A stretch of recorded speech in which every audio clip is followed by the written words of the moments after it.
Assalamualaikum warahmatullahi wabarakatuh. Alhamdulillahirrabbilalamin. Ibu-ibu yang dirahmati oleh Allah, kali ini mari kita akan tadabbur surat At-Taghabun ayat 15 sampai 18. A'udzu billahi minasyaitonir rajim.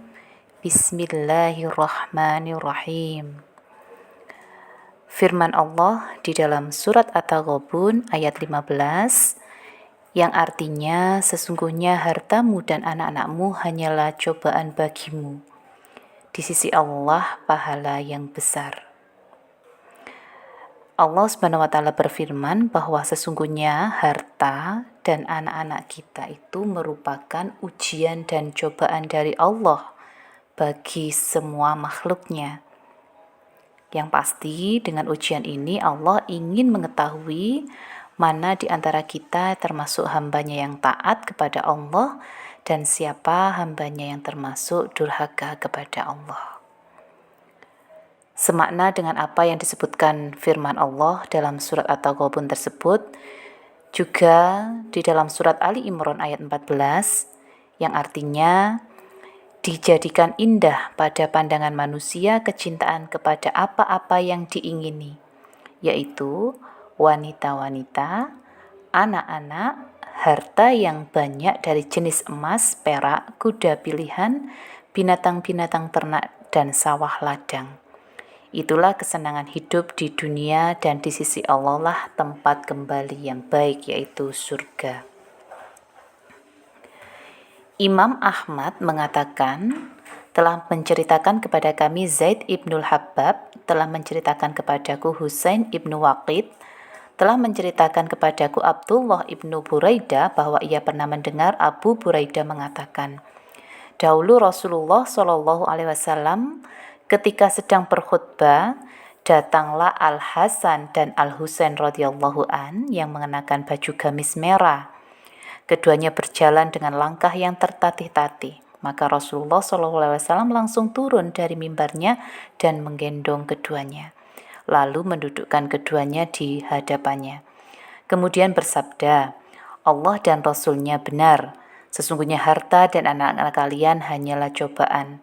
Aku memandang kedua anak ini yang berjalan dengan langkah yang tertatih-tatih, maka aku tidak sabar lagi hingga terpaksa aku putuskan pembicaraanku dan menggendong keduanya.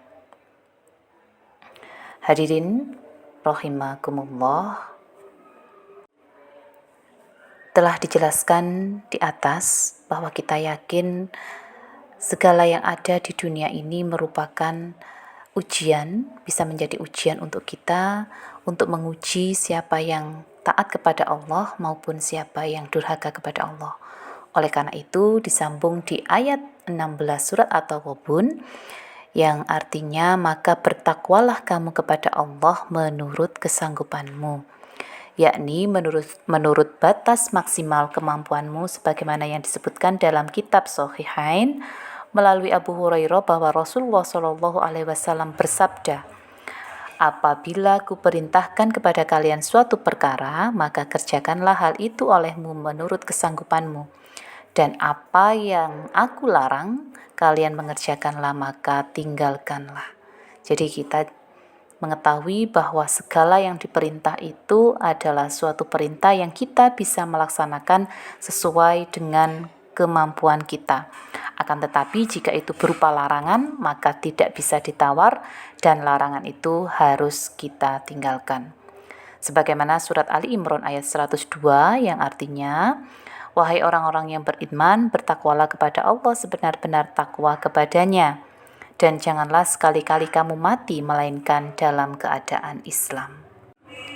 Dilanjutkan di dalam surat At-Taghabun ayat 16 yang artinya, dan nafkahkanlah nafkah yang baik untukmu, yakni berinfaklah atau belanjakanlah dari sebagian harta yang Allah rezekikan kepadamu, kepada kaum kerabat, kepada orang-orang fakir, orang-orang miskin, dan orang-orang yang memerlukan bantuan. Dan berbuat baiklah kamu kepada sesama makhluk Allah Sebagaimana Allah berbuat baik kepadamu, niscaya hal ini lebih baik bagi kalian buat kehidupan dunia dan kehidupan akhiratmu. Jika kamu tidak melakukannya, maka menjadi buruklah bagimu dan kehidupan dunia dan akhiratmu. Hadirin rahimakumullah, di dalam ayat 16 tersebut telah nyata bahwa kita diwajibkan untuk menafkahkan nafkah yang baik untuk kita. Jadi artinya jika kita ingin memberikan sesuatu, maka kita berikan yang terbaik agar hal itu pun menjadi baik untuk kita, baik ketika hidup di dunia maupun ketika kita hidup di akhirat nanti. Kita lanjutkan di ayat 17 surat At-Taghabun. Jika kamu meminjamkan kepada Allah pinjaman yang baik, niscaya Allah melipat gandakan pembalasannya kepadamu dan mengampuni kamu. Yakni, apapun yang telah kamu infakkan, maka Dia akan menggantikannya. Dan apapun yang kamu sedekahkan, maka Dialah yang akan membalas pahalanya.